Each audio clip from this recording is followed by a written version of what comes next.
बना के foreign country में भेजते हैं, जो कि इनके पास पहुंचती है। ये फॉरेन के हाय तो कर अब मानो ये फॉरेन के बैंक है, ठीक है जी। अब ये हमारे लिए ट्रस्ट होल्डर बने पड़े। हमने इंडियन बैंक ने इन्हें एक डॉक्यूमेंट भेजा कि आपके बिहाफ पे हमारे पास मोहसिन एंटरप्राइजेस के 1 लाख शेयर पड़े हैं और ये तब तक हमारी कस्टडी में रहेंगे जब तक आप मना नहीं करते। तो देखो बेटा, इस बात का रास्ता समझो, मंशा समझो, दिमाग का मोटिव समझो। गवर्नमेंट कहती है शेयर बाहर नहीं जा सकते, राइट, लेकिन शेयर तो खाली एक कागज का टुकड़ा है।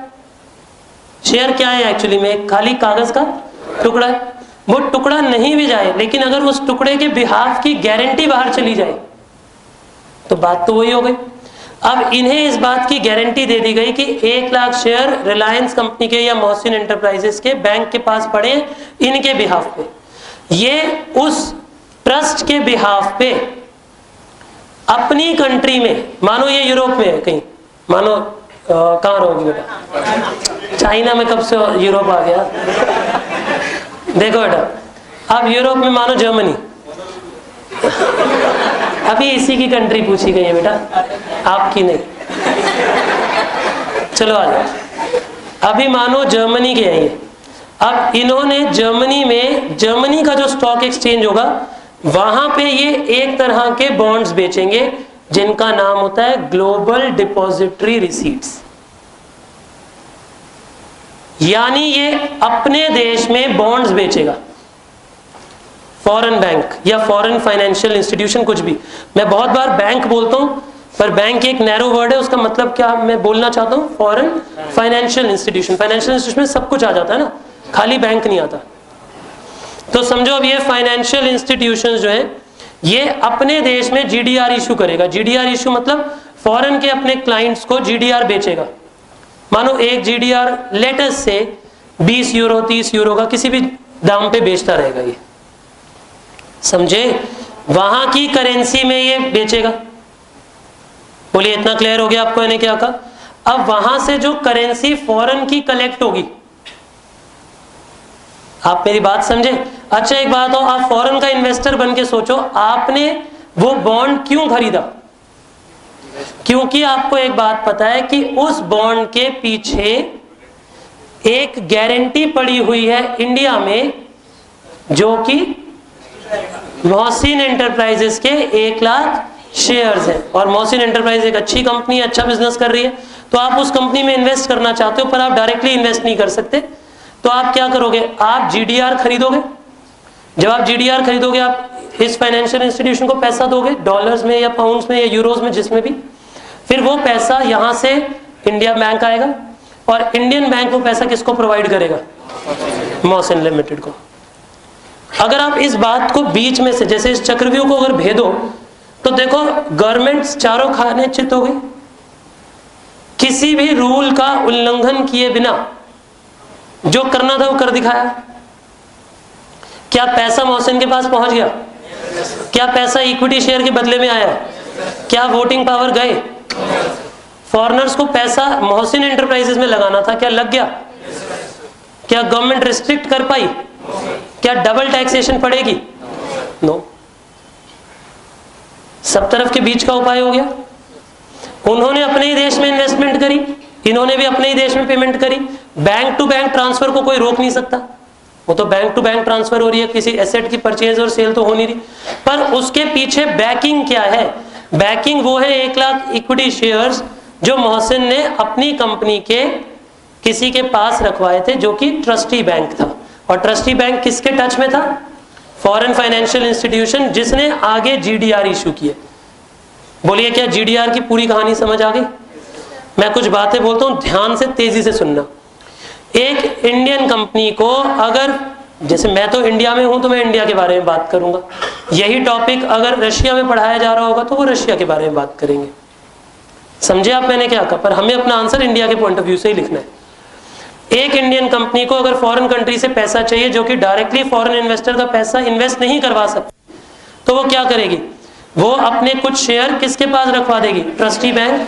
ट्रस्टी बैंक उसके अगेंस्ट एक इंडेमनिटी बॉन्ड साइन करके किसको भेज देगा? फॉरेन बॉडी को, यानी फॉरेन फाइनेंशियल इंस्टीट्यूशन को। और वो वर्क क्या करेगा उसके बदले में? वो जीडीआर मार्केट में उतार देगा। और जीडीआर बिल्कुल वैसे ही ट्रेड होते हैं जैसे शेयर्स ट्रेड होते हैं।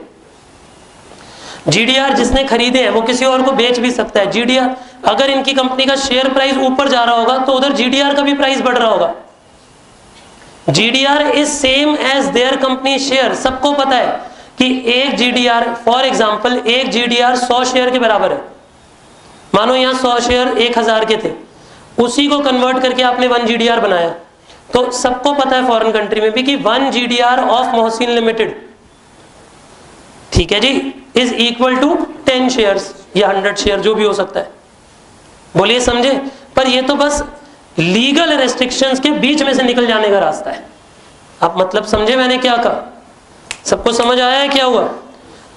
देखो, जिसे पैसा चाहिए था उसे पैसा मिल गया, जिसने इन्वेस्टमेंट करनी थी उसने इन्वेस्टमेंट कर ली। बैंक टू बैंक ट्रस्ट पूरा होता है, क्योंकि बैंक कभी भी एक दूसरे के साथ डिस्ट्रस्ट वाला काम नहीं करते। ये ऐसा नहीं हो सकता कि ये वाले 1 लाख इक्विटी शेयर मार्केट में बेच दें, ऐसा नहीं करेंगे। समझे? जिस इन्वेस्टर ने खरीदा बताना उसका क्या फायदा? वो इंडियन कंपनी में इन्वेस्ट कर पाया। और अब आगे क्या होगा? इनकी 1 लाख शेयर का डिविडेंड ये बैंक के पास सबमिट करेंगे। जो डिविडेंड अर्निंग जो भी 1 साल में आती होगी वो किसके पास सबमिट करेंगे? बैंक के पास। बैंक उस अर्निंग को कहां पहुंचाएगा? फॉरेन। फिर वो किसको पे की जाती होगी? मतलब उसे डिविडेंड नहीं कह सकते, पर किसी और नाम से बांट दिया जाता होगा, इंटरेस्ट वगैरह के नाम से, बॉन्ड्स के अगेंस्ट। आप मेरी बात समझे? हो वही सब कुछ रहा है जो होना था, पर बीच में पर्दा लगा दिया बस एक, किसका? 2 बैंक्स को इन्वॉल्व करके बीच में, राइट। अब ये जीडीआर है। अब जरा ध्यान से सुनना, जो जीडीआर होता है बेटा वो पूरी दुनिया में कहीं भी लग सकता है। यानी अगर आप कहीं भी इन्वेस्टमेंट करवा, कहीं से भी पैसा लाना चाहते हो तो जीडीआर से, लेकिन एक्सेप्ट फॉर अमेरिका। अमेरिका ना बेटा देश ही ऐसा है, हर काम में टांग अड़ाता है कि नहीं? अब उसके अपने हर एक बात में अपने अलग रूल है। अब मानो कि अगर ये अमेरिकन होते, हम अगर यही सारा अरेंजमेंट था, इंडिया में तो यही अरेंजमेंट है। देखो इंडियन तो ऐसे ही है, हंसते पता नहीं क्यों यार तुझको। देखो अब ये इंडियन कंपनी ने बैंक शेयर किसके पास रखवाए? बैंक। अब सोचो ट्रस्टी बैंक ने इस बार अपनी बॉन्ड किसके पास भेजी है? ये अब जर्मन नहीं है, अब ये कौन आ चुके हैं? अब ये अमेरिकन बन चुके हैं। यो हाँ, अब मानो ये इधर भी दिखा बेटा चेहरा। अब ये अमेरिकन मान लेते हैं बैंक है, जिनके पास अमेरिका में पैसा उठाना है। अब अगर ये अमेरिका में बेचेंगे तो उसे बोलेंगे एडीआर। पूरी दुनिया में कहीं भी बेचो तो क्या बोलते हैं? जीडीआर। और अमेरिका में बेचो तो क्या बोलते हैं? एडीआर। समझे आप मैंने क्या कहा? अभी पिक्चर अभी बाकी है। अब मुख्य बातें बहुत ध्यान से सुनो। अमेरिका बहुत बहुत बहुत बहुत चंट देश है ना? देखो बेटा, वो ये नहीं चाहता कि उनकी कंट्री के छोटे इन्वेस्टर का पैसा फॉरेन कंट्री में जाए, क्योंकि वो और सब कंट्रियों को अपने से तुच्छ समझता है। वो कहता है पता नहीं कौन सी कंपनी होगी, कहां पैसा भेजने की सोच रहे हो। वो एडीआर में, जो किसी भी कंपनी को अगर एडीआर की लिस्टिंग चाहिए तो वो प्रोसेस इतना टफ है कि जीडीआर 4 बार करा लो और एडीआर 1 बार भी नहीं मिलती फिर भी। मतलब बेटा अगर एडीआर के थ्रू पैसा उठाने गए हो अमेरिका तो इट बिकम्स रियली टफ। पहली बात, इनके रूल्स, रेगुलेशंस, नॉर्म्स, कंडीशंस बहुत बहुत हाई है। मैं बेटे क्या कह रहा हूं सबको समझ आ रहा है? अमेरिका देखो, उसके रीजन तक भी चलो, क्यों अमेरिका ने इतने टफ रूल बनाए होंगे? वो नहीं चाहते कि उनके देश का पैसा बाहर के देश में जाए, राइट। लेकिन वो ये चाहते हैं कि दूसरे देश की कंपनियां हम हड़पे। अब वो कैसे करेंगे? वो कहते हैं अमेरिका में छोटा इन्वेस्टर एडीआर में इन्वेस्ट नहीं कर सकता, 200 मिलियन से बड़ा इन्वेस्टर इन्वेस्ट कर सकता है। मतलब क्या हुआ इस बात की गहराई तक अगर सोचो तो, छोटा अमेरिकन इन्वेस्टर फॉरेन कंट्री में इन्वेस्टमेंट नहीं भेज सकता, मैं मानता हूँ बहुत अच्छा डिसीजन है अपने देश के लिए, क्योंकि उन्होंने अपनी कंट्री के छोटे इन्वेस्टर को सेफ गार्ड कर लिया कि किसी गलत कंपनी में मत लग जाइए भैया पैसा लगाने। लेकिन जो 200 मिलियन से ऊपर का इन्वेस्टर है वो तो बड़ा खिलाड़ी होगा, वो तो यहीं बैठे बैठे सब कुछ पता करा लेगा, उसे अलाउड है पैसा लगाना। बोलिए आप बातचीत समझ पा रहे हैं मैंने क्या कहा कि नहीं? यानी वो पैसे की रूटिंग ऐसी है उनकी कि छोटा इन्वेस्ट, पहली बात एडीआर तक पहुंचना ही बड़ा टफ है।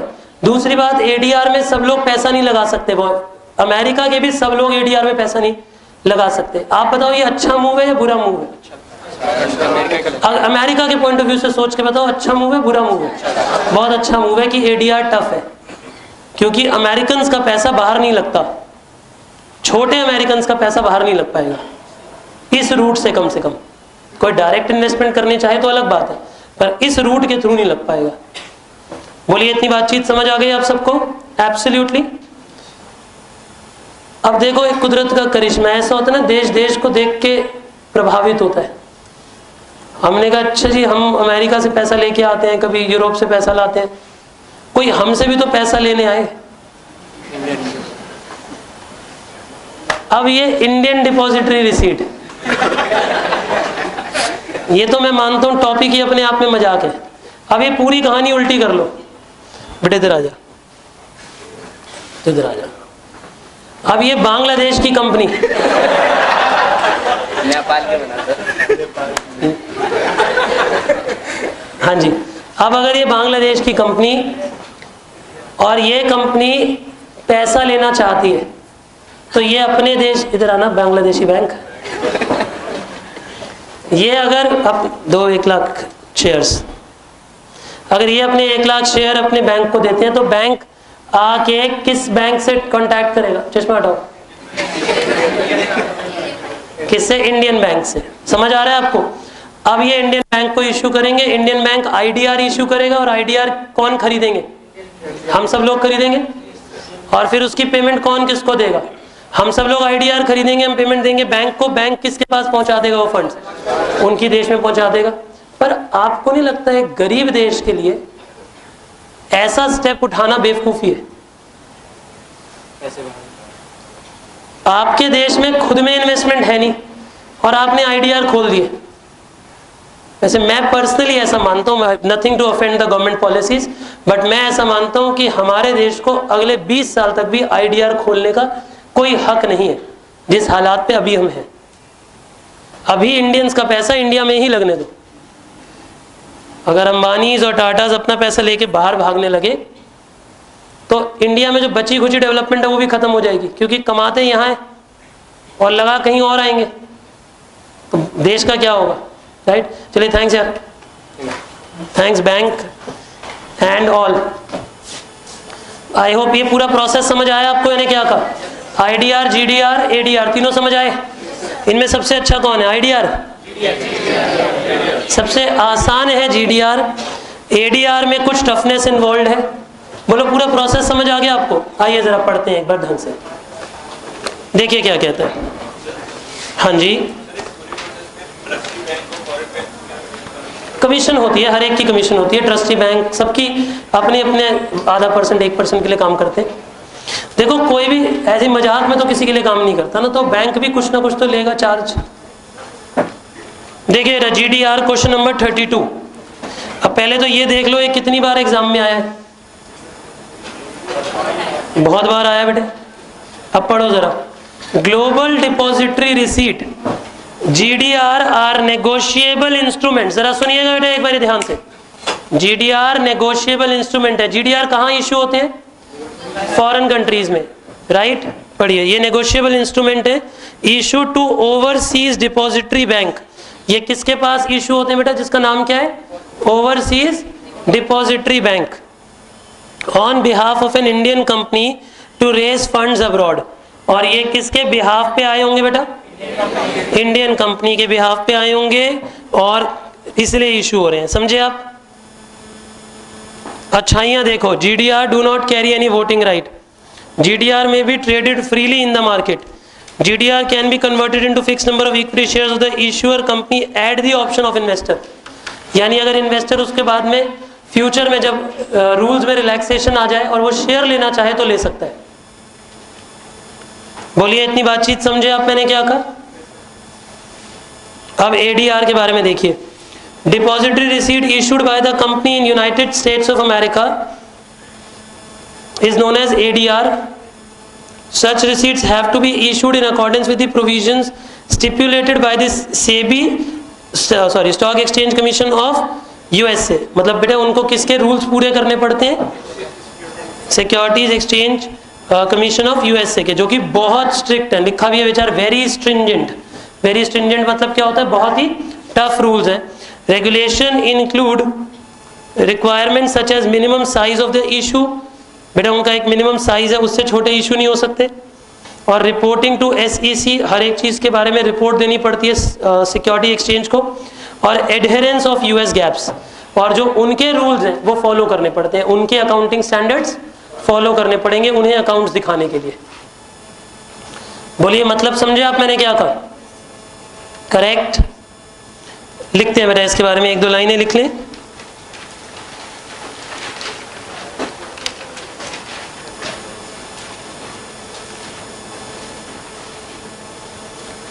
लिखिए जरा जल्दी से, शॉर्ट में 2-3 लाइनें लिखवा लेता हूं, फिर उससे आपको अपना आंसर पूरा समझ आ जाएगा। राइट, 4 मार्क तक के लिए आएगा तो लिख सकेंगे ना। अब ADR GDR कुछ भी आता है। लिखिए जरा, बहुत शॉर्ट में लिखवाता हूं। इंडियन कंपनी अपने शेयर्स कस्टोडियन बैंक के पास रखवाती है। इंडियन कंपनी अपने शेयर्स इंडियन कस्टोडियन बैंक के पास रखवाती है। इंडियन कंपनी अपने शेयर्स इंडियन कस्टोडियन बैंक के पास रखवाती है। राइट,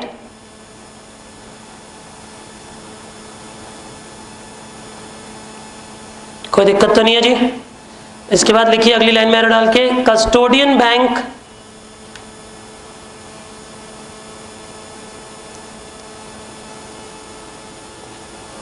फॉरेन के फाइनेंशियल इंस्टीट्यूशंस को इस बारे में बताता है। कस्टोडियन बैंक फॉरेन के फाइनेंशियल इंस्टीट्यूशंस को इस बारे में बताता है। बोलिए मतलब समझे आप मैंने क्या कहा?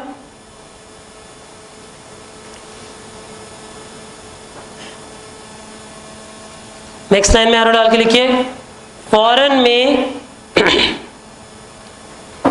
GDR इशू किए जाते हैं। फॉरेन में GDR इशू किए जाते हैं। करेक्ट। और फॉरेन में GDR इशू किए जाते हैं और फ्रीली ट्रेड किए जाते हैं। फ्रीली ट्रेड किए जाते मतलब बेटा वो ट्रेडिंग इन्वेस्टमेंट है एक तरह की आपके लिए। बोलिए इतना समझे आप मैंने क्या कहा? और फ्रीली ट्रेड किए जाते हैं। करेक्ट, कोई दिक्कत तो नहीं है जी इतने में? राइट, अब वो जो ADR है उसके साथ लिख लो, सब कुछ GDR जैसा ही होता है बट ADR अमेरिका में इशू होते हैं। सब कुछ GDR जैसा ही होता है पर ADR अमेरिका में इशू होते हैं और इनके लिए रूल्स एंड रेगुलेशंस बहुत स्ट्रिक्ट हैं। और इनके लिए रूल्स एंड रेगुलेशंस बहुत स्ट्रिक्ट हैं और रूल्स बहुत टफ हैं।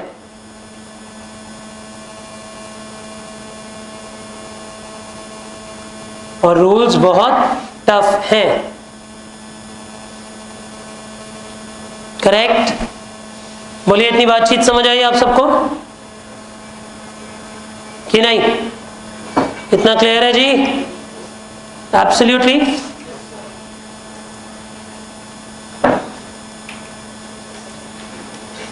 और IDR एक बारी लास्ट क्वेश्चन पढ़िए। IDR का है वो क्वेश्चन नंबर 38।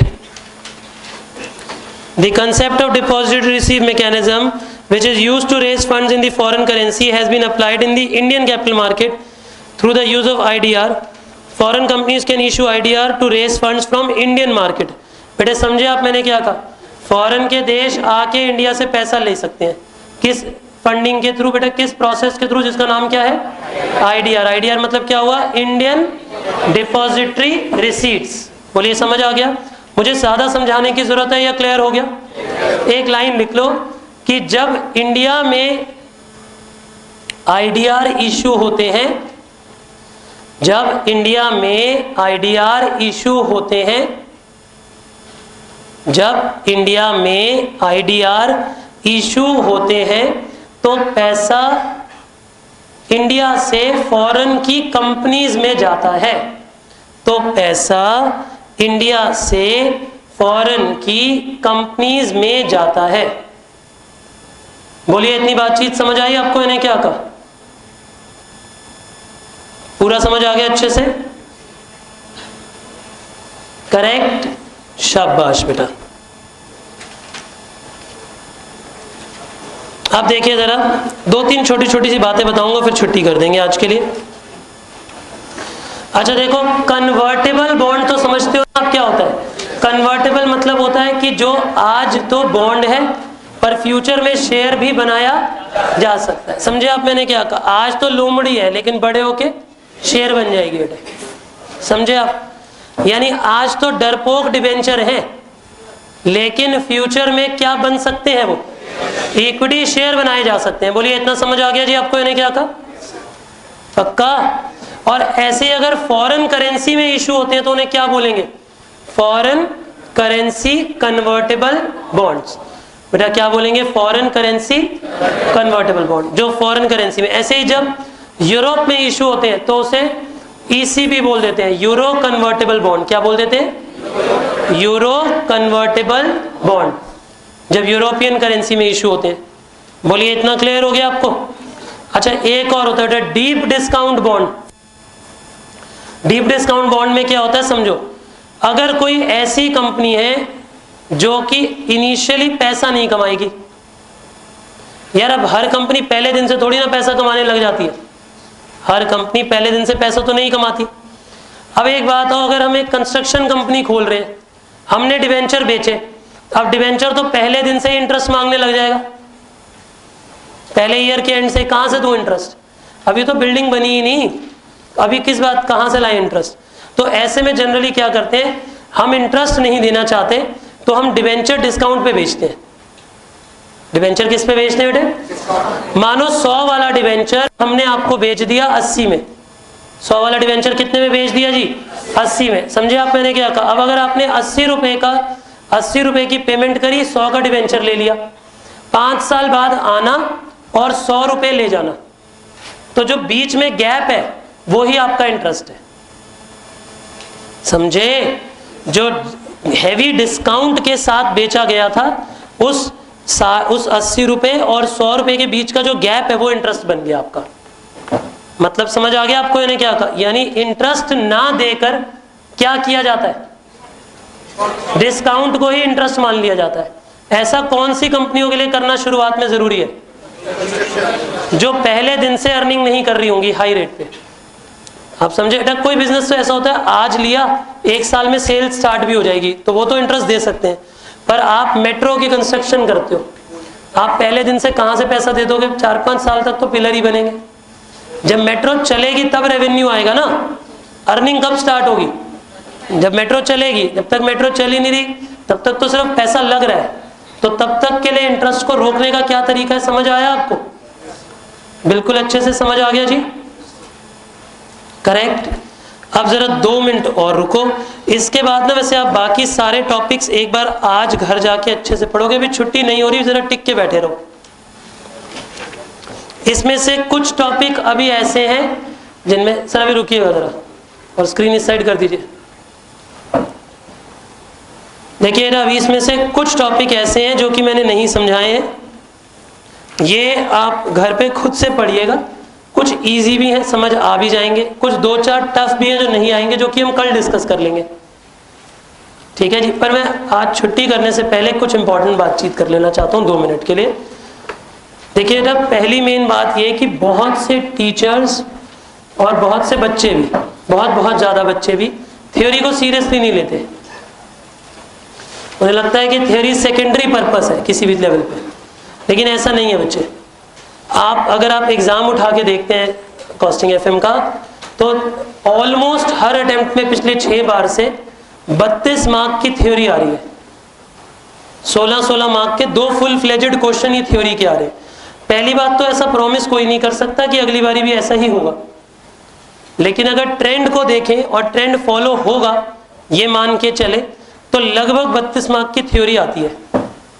बच्चा कहता है कि सर एक क्वेश्चन चॉइस में होगा, मैं एक छोड़ दूंगा, प्रैक्टिकल वाले सारे कर लूंगा और थ्योरी का एक ही करूंगा, तो मेरे लिए तो थ्योरी सिर्फ 16 मार्क की बची। पर बेटा अगर उसमें ये पूछूं कि बेटा प्रैक्टिकल में अगर एक पॉइंट आता ही ना हो तो क्या करेगा? पूरे 16 मार्क चले जाएंगे। उससे अच्छा ये है कि थ्योरी वाला 16 का कर ले, 16 में से 8 से 10 तो आ ही जाते हैं अगर आप पढ़कर गए। जैसे आज जितने भी टॉपिक हमने पढ़े, राइट, अब ये 1-1.5 महीने तक तो दिमाग से रब नहीं होंगे। हाँ, ऐसा नहीं मैं कह रहा कि घर जाके रीडिंग ही मत करना, एक बार रीडिंग जरूर करना, पर रीडिंग के बाद 1-2 महीने तक तो रब भी नहीं होंगे दिमाग में से, राइट। और अगर एग्जाम में आएंगे तो इतना तो जरूर लिख दोगे कि अगर 6 मार्क का क्वेश्चन आया तो 4-4.5 मार्क के लिए आंसर तो आप अभी भी लिख सकते हो इन सब पे, करेक्ट। तो बेटा इसीलिए फोकस रह के थ्योरी पढ़ो, आज अच्छे से पूरे का पूरा चैप्टर पढ़ के आओ। और एक बात, थ्योरी क्लासेस हमेशा थोड़ी सी कम इंटरेस्टिंग होती है, that I understand. As far as practical classes are concern, theory can not. बेटा हमारा काम वैसा नहीं है ना, नाचने गाने वाला काम नहीं है, तो वो इंटरेस्ट नहीं अराइज हो सकता बच्चों का, या इधर उधर की बातें करके टाइम वेस्ट करने का भी काम नहीं है। अगर क्वालिटी और कंसंट्रेटेड पढ़ाई करानी है तो बहुत बहुत ज़्यादा हंसा नहीं सकते, हाँ, लेकिन रिजल्ट वाले दिन हंसा सकते हो आप। तो एक ही वे है ना, या तो बेटा बैच में हंसा ले या खाली रिजल्ट वाले दिन हंसा ले, तो रिजल्ट वाले दिन ही प्रेफरेबल है। दूसरी इंपॉर्टेंट बात यह है कि थ्योरी साथ साथ पढ़े, कोई भी थ्योरी क्लास मिस ना करें, बिल्कुल भी किसी भी हालत में। मैं ऑलमोस्ट हर दिन 4 दिन अगर क्लास लूंगा, हर दिन लगभग 8 मार्क की थ्योरी कवर करके ही भेजूंगा। आज जो टॉपिक हमने पढ़े उनमें से लगभग 8 मार्क की थ्योरी आएगी। बोलिए, समझे आप? इनफैक्ट एक और बात बता दूं, जो बच्चे थ्योरी कम पढ़ते हैं, it is expected in this attempt और इन नवंबर अटेम्प्ट कि थ्योरी इंटीग्रेटेड विद प्रैक्टिकल आएगी। Most probably, in all probabilities मई में हो जाएगा, और अगर मई में नहीं हुआ तो नवंबर से पक्का ही हो जाएगा ये। यानी 12 मार्क का अगर प्रैक्टिकल क्वेश्चन है तो साथ में उसी क्वेश्चन में 4 मार्क की थ्योरी, ताकि बच्चा थ्योरी अवॉइड ही ना कर सके। ये हाईली रिकमेंडेड पैटर्न है इस वक्त, और होपफुली वो लग जाएगा इस बारी। यानी हर क्वेश्चन में थ्योरी होगी। अब वो बच्चा सर्वाइव ही नहीं कर सकता जिसने थ्योरी नहीं करी हुई। समझे यानी क्या कहा बेटे? सर 1 मिनट बंद कर दीजिए रिकॉर्डिंग।